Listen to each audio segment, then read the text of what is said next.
Okay mga ka-idol, so alin na naman si RMTV, magbulat-lat na naman sa isyo at patutsada ni Ara Inbokid. Ha ha ha ha! So yun na nga mga ka-idol, so madamo po ang nagahunga sa aton kung matuod ito na inlabas at impos ko na combo at comment tungkol doon sa kay Dam Win. No?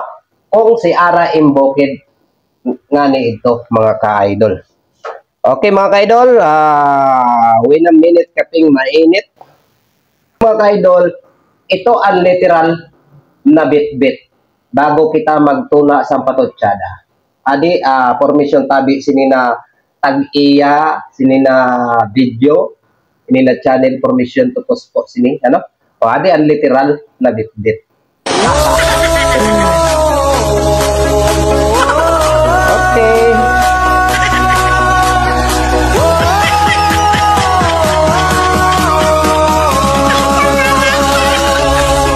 Na nga ni na mga ka-idol, so adi na nga ni paunta na ang mahiwaga naton.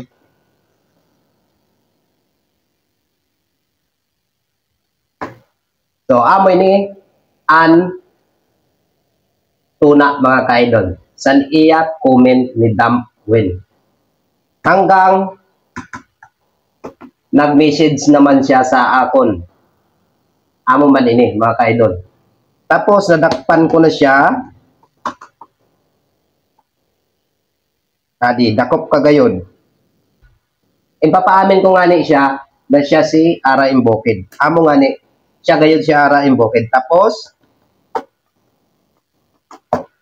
ani na! Ipapamessage san manghod ni Ara Inbokid dito kay Dam Win na huyot ni Ara Inbokid ang account ni Dam Win.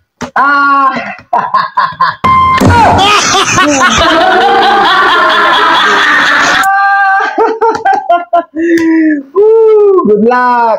Yan lang masasabi ko mga ka-idol, sa mga baguhan pa lang sa social media or sa SACMID, sa mga baguhan sa SACMID mga ka-idol, pagdili niyo aram ang buhay sa SACMID, ang mundo sa SACMID, ayaw lang kamo pag-vlog.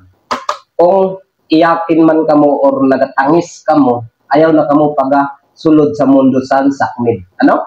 Kay ang SACMID, pag may issue ka, dapat kaya mo inalabasan. Ano? Pag usad ka na vlogger SACMID, dapat nakahanda ka. Sa tanan na ibabato sa imo, dapat nakahanda ka. Kung iyaking ka, ayaw na pagasulod sa SACMID, sa mundo ng SACMID, ano? Damo-damo sin, kung gusto niyo na dili ka mo ma-issue, ayaw ka mo pagabuhi sin istorya in public, lalo na sa SACMID. Kung ayaw, kung habok ka mo ma-issue, no? So, ako nga, si RMTV, ang banatiro sa SACMID. Amoy na sasabi ko, wala akong kinakampihan didi, kundili, kung hain ang may issue, ay i-research ko. Kung hain ang may mga mali, ay kikitaon ko. At siyempre, magsasabi ako sin matuod. Dili ako nagabuha kay Adi, may igbo kita sin evidence. Diba? Wala akong inakampihan. Yung sasabi ko nga na ikan Ara Inbokid, mag-apologize siya in public sa tanan na iyan natamakan na mga masbate vlogger. Ano? Mga ka-idol? Amo na masasabi ko, lalo na sa mga magtutuna mag-vlog pa lang.